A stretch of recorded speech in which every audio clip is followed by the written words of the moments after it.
국가는 폭력적이고 공무원은 부패할 수밖에 없기 때문에 그 예산 편성서부터 집행에 이르기까지 더 부자가 되기 위해서 수많은 대중들로부터 돈을 뺏어가기 위한 미국 연방준비제도 이사회가 페드가 사설기관이기 때문에 사기를 쳤다. 유엔에 가입한 국가들 중에 65개국의 중앙은행이 있는데 그 중앙은행은 동네 점집 정도라고.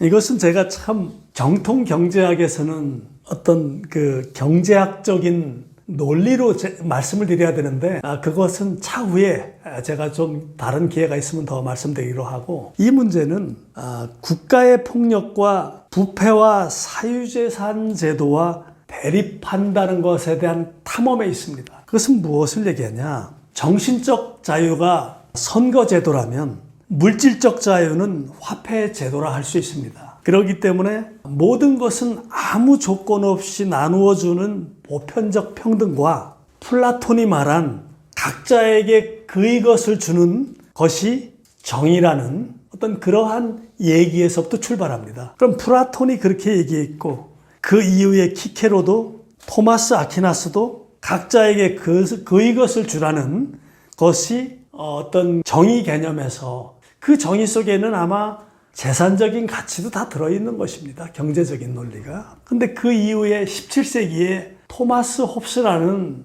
그 사상가가 각자에게 그의 것을 주는 것을 자산 개념으로 번역을 했습니다. 그러면서 이때부터 토마스 홉스는 아마 많은 사람들이 우리가 그 인문학에서 배우기를 시민사회를 발명해낸 사람이다. 시민사회는 곧 개인의 권리를 국가에 양도하고, 국가가 개인의 계약에 의해서 어떤 개인의 부패와 폭력을 억제하기 위해서 국가는 리바이어던 같은 괴물 같은 존재로 어떤 그것을 말하자면 질서를 잡는 것이 시민사회다.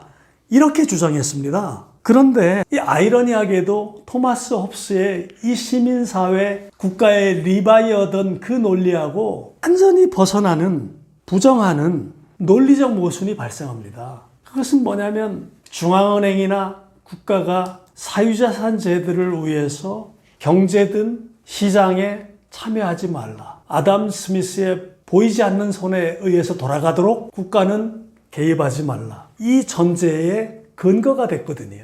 그것은 뭐냐면 국가라는 것은 부패할 수밖에 없다. 또 국가를 운영하는 공무원들이 부패할 수밖에 없기 때문에 이 금융을 국가에서 운영하면 시장 실패가 올 수밖에 없더라. 그것을 소련의 해체에서 보여줬던 것이죠. 공산주의 국가들이 국가에서 몇 명들이 중앙은행을 운영하다 보니까 자본주의 자유세계하고 경쟁하라 해서 봐라. 소련의 레닌 공산주의가 저렇게 지들끼리 공무원들이 부패해서 저렇게 망했지 않느냐.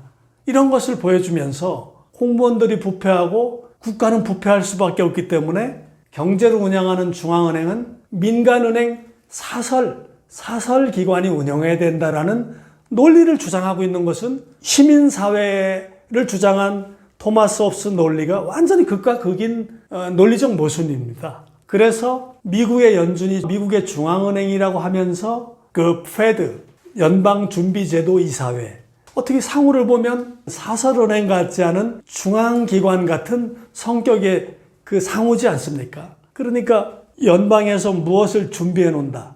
금융을 준비해 놓는다라는 그런 냄새가 나죠. 그렇기 때문에 이것은 어떤 토마스 홉스의 어떤 국가는 폭력적이고 공무원은 부패할 수밖에 없기 때문에 중앙은행, 돈을 관리하는 기관은 사설기관이 운영해야 된다는 논리에서 1914년에 미국의 페드가 설립된 것입니다. 근데 지금 보시면 이 제도가 박물관으로 가야 될 그 시기가 온 것이, 자, 그렇다면 인간들이 이렇게 부패한 걸로, 그렇게 탐욕적인 걸로 정의를 해서 그렇다 하는 것을 그럼 인정한다. 그러면 지금 그 미국의 기술 진보 사상에 의한 그 피터 틸의 팔란티어의 CEO인 알렉스 카프 같은 그런 회사들은 일론 머스크라든가 페이팔이라든가 이런 회사들은 AI 인공지능에 의해서 국가의 운영 시스템이라든가 국가의 국방 시스템이라든가 모든 것을 완벽하게 통제하고 그 예산 편성서부터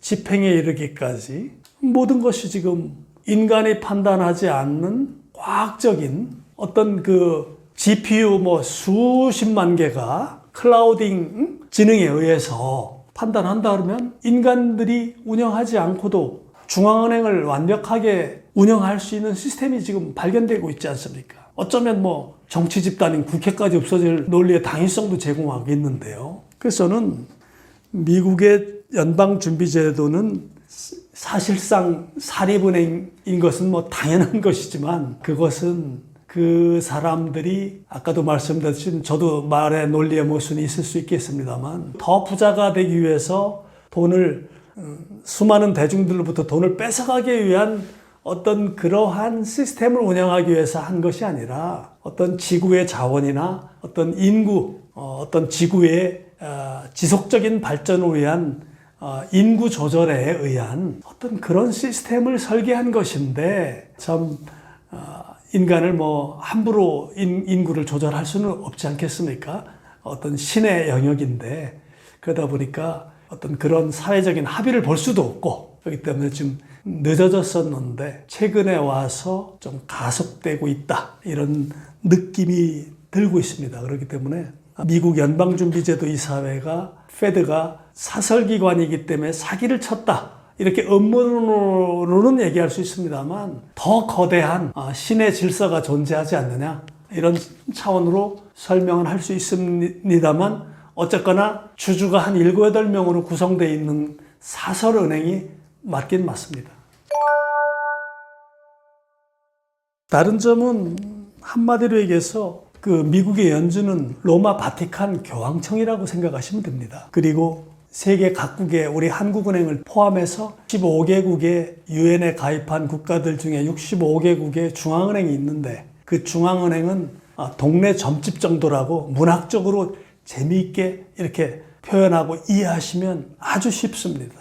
연준이 다른 점은 은행이 아닌 것처럼 이렇게 연방준비제도 이사회라고 표현을 하고 있습니다만 어쨌거나 사설기관이면서 중앙은행 역할을 하고 있는 것이죠. 그렇다면 이건 미국의 수장헌법 8조인가요? 거기에 미국의 화폐 발행권은 국회가 갖는다 이렇게 미국의 헌법에 명시되어 있습니다만 사실은 미국 재무부가 채권을 발행하고 연준 조폐창에서 달러를 발행한다고 봤을 때 화폐 발행권은 연준에 있는 것입니다. 그렇기 때문에 엄밀하게 따지면 연준의 화폐 발행권 연준은 미국 헌법 위반입니다. 이런 차원에서 하나 다른 게 있고요. 그 다음에 은행제도 전체의 안정성을 유지하고 있는 것은 스위스 바젤에 있는 BIS 어떤 국제결제기구를 포함해서 연준이 주장하는 것은 바티칸의 교황님이 말씀하시는 것처럼 1968년도 제2차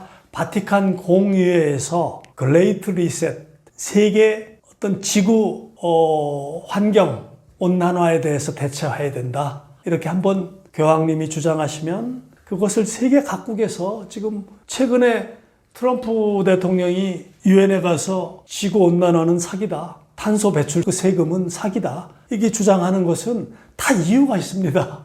조금 이따 다 말씀드리겠습니다만 미국의 어떤 내부적인 리셋이 존재하기 때문에 트럼프 대통령은 민주당에서 그동안 계속 지구 환경 온난화에 대해서 수십 년 동안 로마 바티칸의 교황님이 말씀하신 것과 연준에서 끌고 가고 있는 이런 것들을 계속 아시아권으로 끌고 오려고 했던 그러한 동아시아 회귀 전략이 조금 브레이크가 걸린 것이죠. 그래서 어떤 은행 제도 전체 안정성 유지를 위해서 연준은 BIS를 포함해서 세계 65개국 중앙은행과 같이 호흡을 맞추면서 세계 모든 화폐 시장을 조절하는 그 기능을 하고 있고요.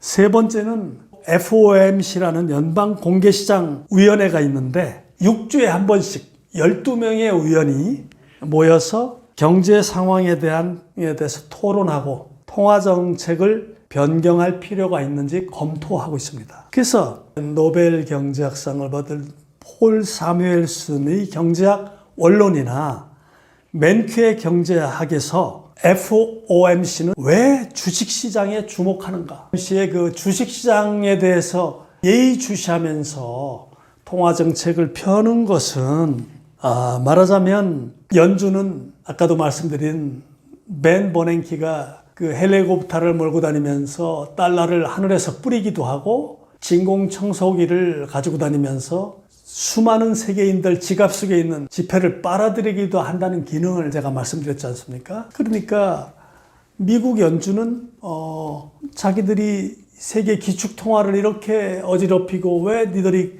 그렇게 했느냐 그러면 우리는 미국의 중앙은행이지 세계의 중앙은행이 아니다라고 이렇게 발뺌을 하고 있습니다만 미국의 다우지수 주식시장은 월가의 채권시장은 로마 바티칸의 교황청입니다. 거기서 일어나는 일은 세계 각국의 65개국 중앙은행에서 인수도 해주고 매각도 하고 이렇게 해서 어떤 시장에 수영장에 물을 빼기도 하고 살짝 넣는 척도 하면서 화폐 가두리 양식장을 만드는 겁니다. 지난번에 말씀드렸듯이 압구정 아파트가 3억 주고 산 게 지금은 100억입니다. 미국의 100달러가 100년 전에는 100달러짜리가 지금은 2달러입니다. 그렇듯이 그렇게 많은 달러를 찍어서 발행해 놓은 것들이 세계 각국의 38조 달러가 각국의 외환보유고로 장롱 속에 숨겨져 있거나 어떤 대외 순자산으로 투자되어 있거나 말하자면 그렇게 화폐 가두리 양식장을 만들어서 관리하지 않으면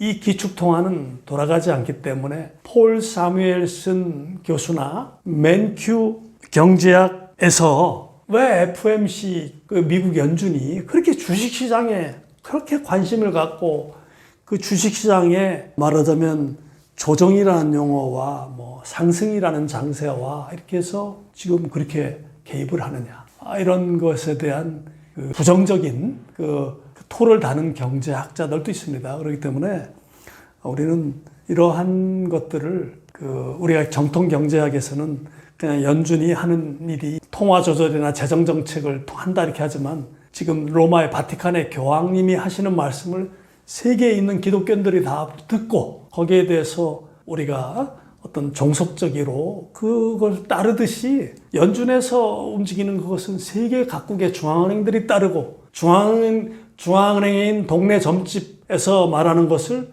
수많은 그 국가의 대중들이 따르기 때문에 굉장히 중요한 세 가지 기능 중에 미국의 FOMC 그 임원들의 12명들이 모여서 하는 그 회의에 그 촉각을 듣고 무슨 얘기를 하나 귀를 기울이는 이유가 바로 거기에 있는 것입니다.